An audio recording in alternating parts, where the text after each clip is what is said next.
Marilah kita pelajari firman Tuhan di bawah tajuk Rahsia di atas segala rahsia.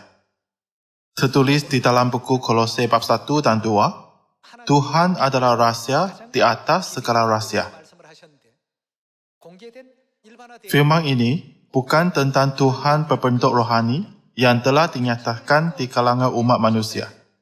Rahsia di atas segala rahsia yang perlu kita pelajari hari ini adalah Tuhan yang datang ke bumi ini dalam badan manusia. Mengenai kewujudan Tuhan, ramai orang berfikir bahawa Tuhan yang Maha Kuasa menciptakan langit, bumi dan segala isinya melalui firman-Nya, seperti yang tertulis di dalam buku Kejadian bab 1. Secara semula jadi mereka berfikir, Tuhan menyelamatkan umat Israel dari tanah penderitaan dan dosa dengan menunjukkan 10 kuasa di Mesir melalui Paskah, serta membelah Laut Merah melalui kuasa hebatnya, supaya mereka dapat menyeberanginya. Tuhan yang agung dan berkuasa, yang memusnahkan kota Yeriko yang besar itu sekali mata ketika orang Israel bersorak, setelah mengelilingi kota itu 7 kali. Semua manusia memandang Tuhan seperti ini. Mereka tidak dapat menjumpai Tuhan kerana ada perbezaan antara pemikiran mereka dengan rupa Tuhan yang datang ke bumi ini dalam badan manusia. Sebab itulah Alkitab berkata, Tuhan datang ke bumi ini sebagai rahsia di atas segala rahsia. Marilah melihat ajaran buku Yohanes bab 1 ayat 1. Pada mulanya adalah firman. Firman itu bersama-sama dengan Tuhan, dan firman itu adalah Tuhan. Namun, ayat 14, firman itu menjadi apa? Firman itu ialah Tuhan. Jadi, Tuhan telah menjadi manusia dan diam di antara kita. Dan kita telah melihat kemuliaannya, iaitu kemuliaan yang diberikan kepadanya sebagai anak tunggal Bapa, penuh kasih karunia dan kebenaran. Pada mulanya melalui firman, Tuhan menciptakan langit dan bumi, lalu memisahkan air yang ada di bawah cakrawala itu dari air yang ada di atasnya. Dia menciptakan darat dan laut. Dia juga menciptakan pelbagai jenis pokok dan binatang darat yang hidup di darat, di laut, serta burung-burung yang hidup di langit. Alkitab berkata bahawa Tuhan yang Maha Kuasa ini telah menjadi manusia dan diam di antara kita, demi membimbing kita ke pertaubatan dan keselamatan. Tuhan yang benar telah datang ke bumi ini dengan memakai baju bantuan penjara rohani. Ini tiada beza dengan ibu bapa yang tidak bersalah, datang ke penjara dengan memakai baju bantuan, demi mendisiplinkan anak-anak dan membimbing mereka ke jalan yang betul. Pakaian indah yang mereka pernah pakai dan kemasyhuran hebat yang mereka nikmati pada masa lalu tidak berguna di dalam penjara. Bagaimana Alkitab menggambarkan keadaan ini secara rohani? Tuhan menyembunyikan semua kuasa, kewibawaan dan kemuliaannya, serta datang ke bumi ini dalam rupa yang lebih rendah daripada malaikat. Marilah melihat ajaran buku Ibrani bab 2 ayat 6. Apakah manusia sehingga engkau mengingatnya, atau anak manusia sehingga engkau meintahkannya?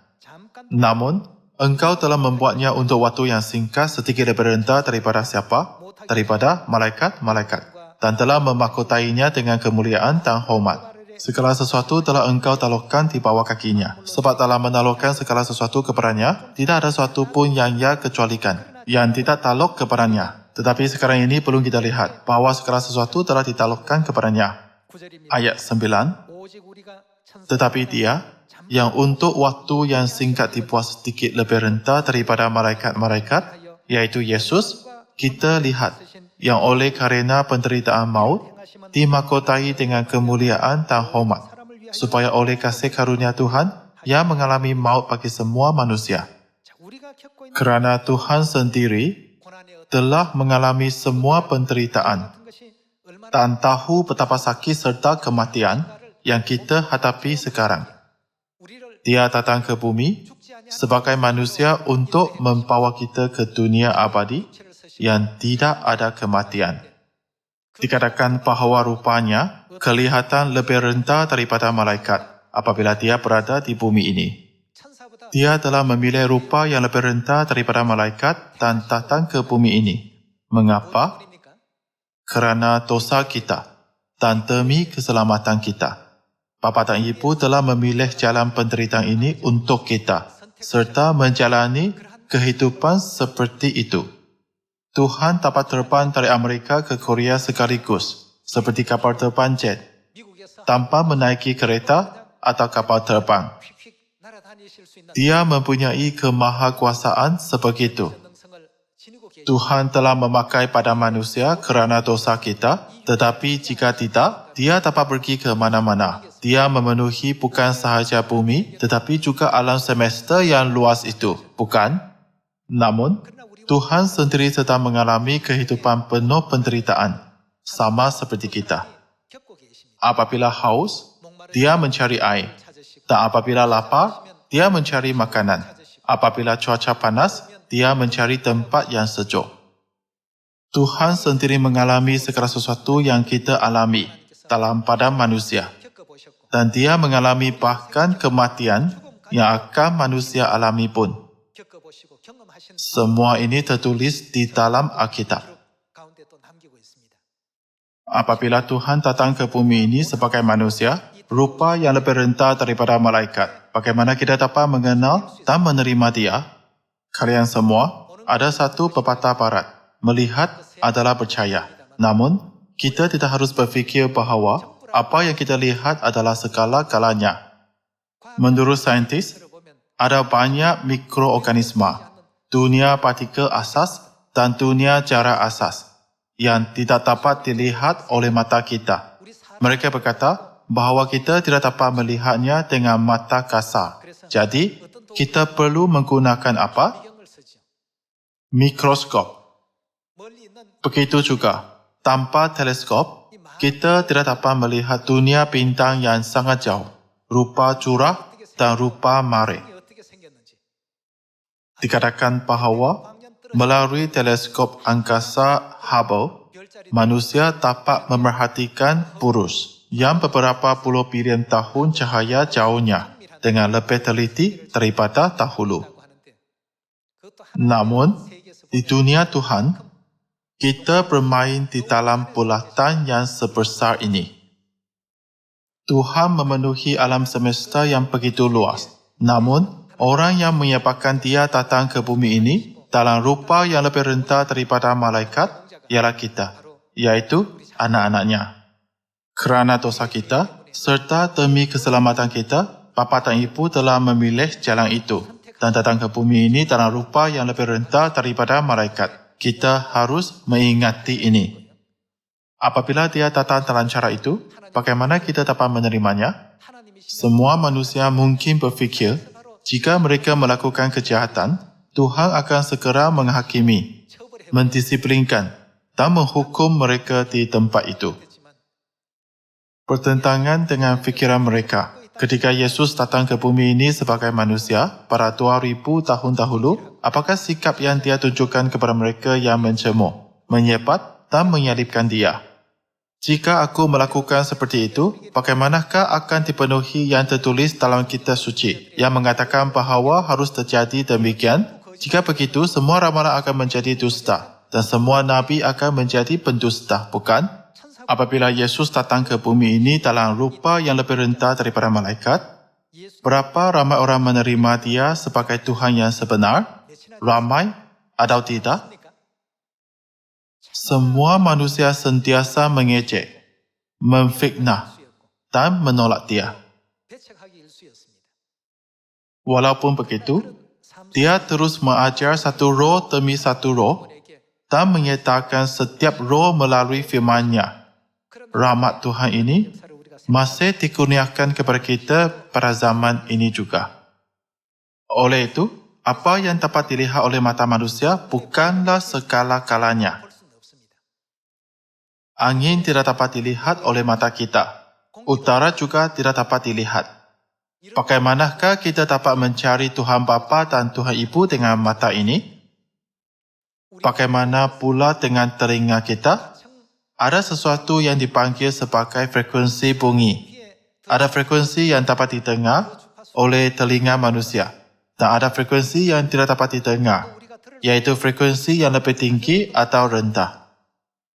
Walau bunyi itu wujud, kita tidak dapat mendengarnya. Oleh itu, kita tidak seharusnya berbangga bahawa kita dapat mendengar segala-galanya. Bukan segala-galanya dapat dilihat oleh mata dan bukan segala-galanya dapat didengar. Dahulu, saya pernah beritahu kisah ini kepada anda. Apabila pergi ke Sri Lanka buat kali pertama, saya melihat banyak katak di sawah kerana ada banyak pertanian di sana. Hujan turun selebatnya, lalu cerah semula. Cuaca di sana kerap berubah. Katak-katak di dalam kolam berbunyi nyaring. Saya bertanya kepada ahli tempatan yang membimbing saya, bagaimana kata berbunyi? Saya berkata, di Korea, bunyi kata diungkapkan seperti gegu-gegu. Kemudian, dia ketawa sekuatnya. Bagaimanakah bunyi itu menjadi gegu-gegu? Bunyi itu adalah torong-torong. Pada telinga saya, bunyi itu pasti gegu-gegu. Saya tidak fikir kata-kata di situ menggunakan bahasa Sri Lanka. Saya mungkin silap mendengarnya, tetapi kata itu tidak menggunakan bahasa Sri Lanka. Jadi saya mengubah fikiran saya. Saya mendengarnya sambil percaya bahawa kata itu berbunyi seperti torong-torong. Tetapi bunyi itu tidak kedengaran seperti itu. Jadi tiba-tiba, saya menjadi orang yang meniru bunyi kata dalam cara yang aneh. Telinga kita seperti itu. Walaupun mendengar bunyi yang sama, kita tidak mendengar setepatnya. Kita diajar tentang bunyi kata sejak zaman nenek moyang. Jadi apabila kita mendengar bunyi kata, kita mendengarnya sambil memikirkan apa yang dipelajari. Oleh itu, kita tidak boleh percaya apa yang dilihat oleh mata dan apa yang didengar oleh telinga. Kalau begitu, bagaimana kita dapat bertemu serta menerima Tuhan Bapa dan Tuhan Ibu yang telah datang ke bumi ini dalam badan manusia sebagai rahsia di atas segala rahsia? Apa yang harus kita lakukan? Bunyi ayam berkokok dan bunyi anjing menyalak terdengar berbeza bagi orang Afrika, orang Amerika, orang Sri Lanka dan orang Korea. Bunyi haiwan-haiwan ini digambarkan secara berbeza. Saya menyadari sekali lagi bahawa kita tidak harus yakin kerana melihat sesuatu dengan mata kepala sendiri. Tetapi kita harus mengikut ajaran Tuhan yang telah ditetapkannya sebagai cara yang paling betul. Itulah cara yang paling bijak dan pintar. Saya percaya bahawa kita tidak harus melihat Alkitab melalui pendapat sendiri. Tetapi kita harus melihat bagaimana Tuhan berkata dan mengajar kita. Marilah melihat buku Yohanes bab 1 ayat 10. Tuhan telah ada di dunia, tetapi tiada seorang pun yang tahu bahawa dia berada dalam badan manusia. Ia telah ada di dalam dunia, dan dunia dijadikan oleh siapa? Dunia diciptakan olehnya. Walaupun begitu, manusia tidak mengenal dia. Tetapi dunia tidak mengenalnya. Ia datang kepada milik kepunyaannya, tetapi orang-orang kepunyaannya itu tidak menerimanya. Dia datang dan beritahu mereka bahawa dia ialah Tuhan, tetapi tiada sesiapa pun yang menerima dia. Ini kerana dia tidak kelihatan seperti Tuhan apabila mereka melihatnya melalui mata sendiri dan mendengar ajarannya melalui telinga mereka. Kita mesti mengikut ramalan-ramalan Alkitab. Jika Tuhan muncul dalam cara yang sama, apabila dia datang buat kali kedua, janganlah berkata seperti berikut. Ada firman bahawa dia telah datang di dalam dunia, tetapi bila dia berada di dunia, saya tidak pernah melihatnya. Dia berada di dunia. Kita mesti percaya semutlaknya bahawa dia berada di dunia. Serta kita perlu tahu dia berada di mana, dalam bentuk apa, lakukan apa, dan bagaimana kita dapat mencari fakta bahawa dia adalah Tuhan. Kita harus menemui Tuhan yang datang sebagai manusia sambil mengikut cara dan ajaran Alkitab. Juga, kita mesti menerima Tuhan yang datang menurut semua ramalan Alkitab.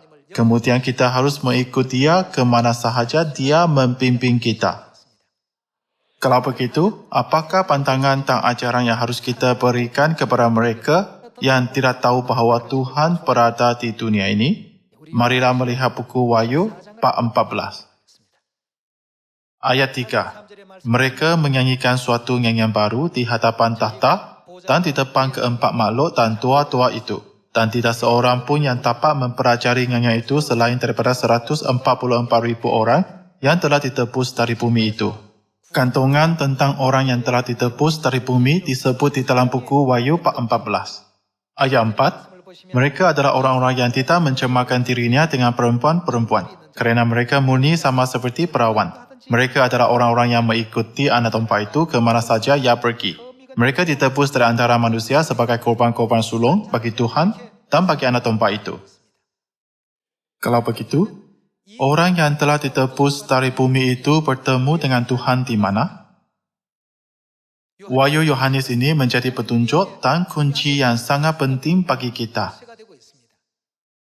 Marilah mencari jawapan kepada soalan. Orang yang telah ditebus dari bumi itu bertemu dengan Tuhan di mana? Bab 14 ayat 1. Dan aku melihat, sesungguhnya anak domba berdiri di mana? Di Bukit Sion, dan bersama-sama dengan dia 144,000 orang, dan di tahi mereka tertulis namanya dan nama bapanya. Orang yang telah ditebus dari bumi berdiri di mana? Bersama dengan Tuhan. Mereka berdiri di Sion. Kalau begitu, untuk mencari dan bertemu dengan Tuhan, kita harus pergi ke mana? Pertama sekali, kita harus pergi ke Sion. Adakah Tuhan menyatakan bahawa Dia berada di Sion hanya melalui wahyu Rasul Yohanes? Marilah mencarinya sekali lagi melalui buku Mazmur. Mazmur, bab 132, ayat 13. Sebab Tuhan telah memilih tempat apa? Tuhan memilih Sion, mengingininya menjadi tempat kedudukannya. Inilah tempat perhentianku selama-lamanya. Sion adalah tempat yang akan Tuhan diami buat selama-lamanya. Di sini aku hendak diam, sebab aku mengingininya. Perbekalannya akan ku berkati dengan limpahnya. Orang-orangnya yang miskin akan ku kenyangkan dengan roti. Imam-imamnya akan ku kenakan pakaian keselamatan. Keselamatan akan diberikan kepada imam-imam yang berada di mana? Tuhan akan mengenakan imam-imam yang berada di Sion dengan pakaian keselamatan. Jadi, untuk bertemu dengan Tuhan, kita harus berada di mana? Kita harus berada di Sion, yaitu tempat Tuhan tinggal. Ada banyak gereja di dunia ini seperti pasir di pantai. Namun, adakah mereka berada di Sion? Bagi mereka, tiada tempat yang disebut Sion. Kerana Sion ialah tempat perayaan-perayaan Tuhan disambut. Perayaan Tuhan, iaitu hari Sabat, Paskah, perayaan roti tidak beragi, perayaan hasil pertama. Tiada satu pun perayaan itu wujud dalam doktrin atau ajaran mereka. Kalau begitu, apakah kerja yang Tuhan laksanakan di Sion? Marilah melihatnya melalui buku Mazmur 133 ayat 1.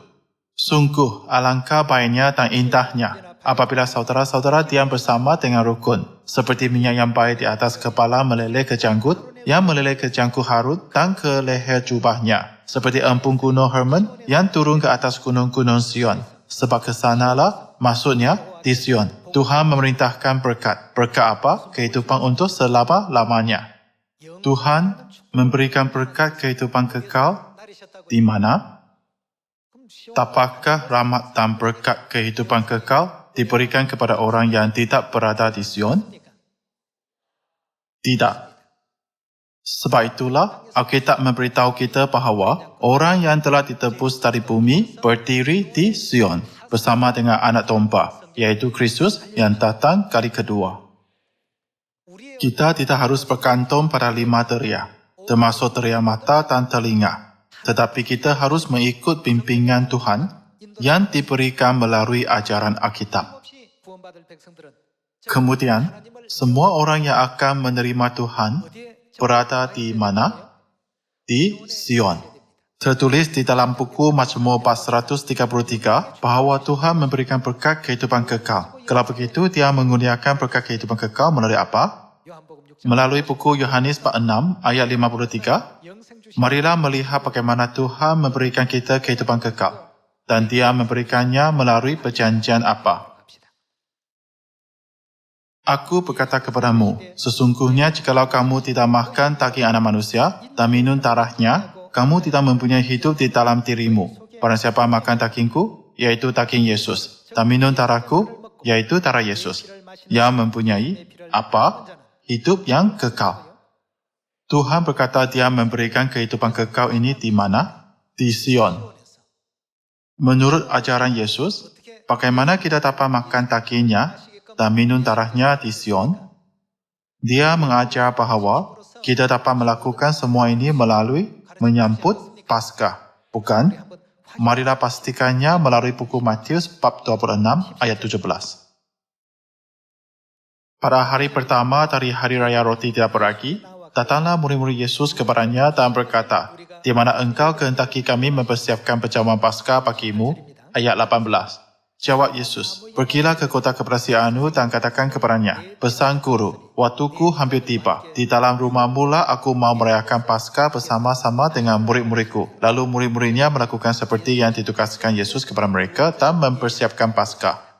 Apakah perjanjian yang Yesus letakkan dalam roti dan anggur Paskah sambil menyambut Paskah? Ayat 26. Dan ketika mereka sedang makan, Yesus mengambil roti, mengucap berkat, memecahkannya lalu memberikannya kepada murid-muridnya dan berkata, ambillah makanlah, inilah tubuhku. Menurut buku Yohanes 46, kehidupan kekal akan diberikan kepada siapa? Barang siapa makan daging anak manusia dan minum darahnya, yang mempunyai hidup yang kekal. Yesus menyamakan dagingnya dengan apa? Roti Paskah, dengan berkata, inilah tubuhku, yaitu dagingku. Ayat 27. Sesudah itu, Ia mengambil cawan, yaitu air anggur Paskah, mengucap syukur lalu memberikannya kepada mereka dan berkata, minumlah kamu semua dari cawan ini, sebab inilah darahku, darah perjanjian, yang ditumpahkan bagi banyak orang untuk pengampunan dosa. Tuhan memberikan berkat kehidupan kekal di Sion, yaitu tempat perayaannya disambut.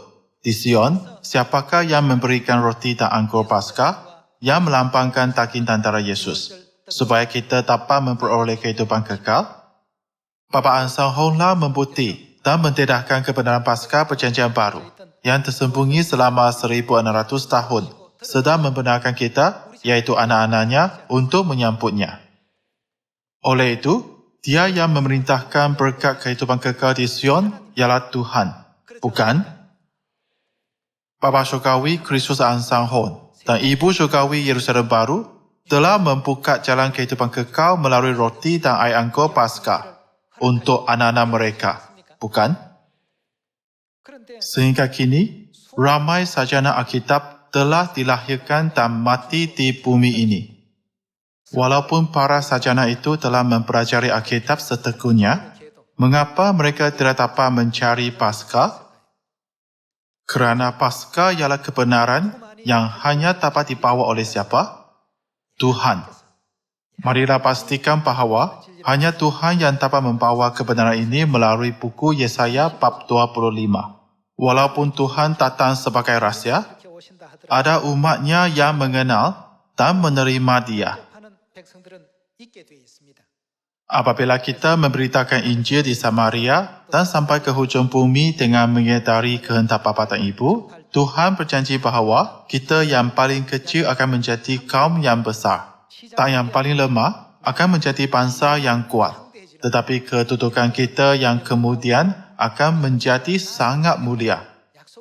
Walaupun anda tahu buku Yesaya bab 25 ayat 6 sebaiknya, marilah mengkajinya semula hari ini. Ayat 6. Tuhan semesta alam akan menyediakan di Gunung Sion ini bagi segala bangsa-bangsa suatu perjamuan dengan masakan yang bergemuk. Suatu perjamuan dengan anggur yang tua benar, masakan yang bergemuk dan bersumsum, anggur yang tua yang disaring entapannya. Dan di atas gunung ini, Tuhan akan menggoyahkan kain perkabungan yang diserumbungkan kepada segala suku bangsa dan tudung yang diturunkan kepada segala bangsa-bangsa. Ia akan menyatakan maut untuk seterusnya. Menyatakan maut untuk seterusnya bermaksud memberikan kehidupan kekal. Melalui apa? Melalui air anggur yang tua benar. Ia akan menyatakan maut untuk seterusnya, dan Tuhan akan menghapuskan air mata daripada segala muka, dan air umatnya akan dijauhkannya dari seluruh bumi, sebab Tuhan telah mengatakannya. Pada waktu itu orang akan berkata, sesungguhnya inilah siapa? Tuhan kita, yang kita nanti-nantikan, supaya kita diselamatkan. Inilah Tuhan yang kita nanti-nantikan. Marilah kita bersorak-sorak dan bersukacita oleh kerana keselamatan yang diadakannya. Menurut penulis buku Mazmur, Tuhan akan mengurniakan berkat kehidupan kekal di mana? Di Sion. Dia akan mengurniakan kehidupan kekal melalui apa? Melalui roti dan air anggur Paskah. Nabi Yesaya berkata bahawa Dia yang memenuhi semua ramalan ini ialah Tuhan kita. Oleh itu, kita mesti menerima Dia. Alkitab berkata bahawa kita mesti mencari Tuhan ketika Dia dapat ditemui dan berseru kepadanya ketika Dia dekat. Kalau begitu, siapakah yang telah memenuhi ramalan ini? Bila dan bagaimana Dia muncul?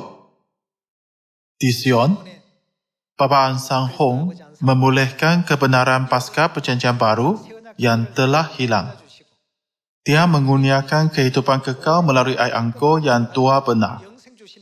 Walaupun Dia datang ke bumi ini dalam badan manusia, siapakah Dia? Dia ialah Tuhan kita. Inilah Tuhan kita yang kita nanti-nantikan supaya kita diselamatkan. Kecuali Dia, adakah penyelamat lain yang akan datang ke bumi ini buat kali kedua dan menyelamatkan umat manusia? Tidak. Sebab itulah kita harus mengenal Tuhan sebetulnya dan mentaati semua ajarannya, agar kita dapat menjadi anak-anaknya, iaitu keturunan lain perempuan itu, yang mengikutnya ke mana sahaja Dia pimpin. Sekali lagi, saya memberikan kemuliaan dan kesyukuran atas rahmat Bapa dan Ibu untuk mengenal mereka serta mempimpin kita ke kebenaran dan keselamatan. Mengharapkan anda menerima rahmat Tuhan melalui firman hari ini, saya tambahkannya. Terima kasih.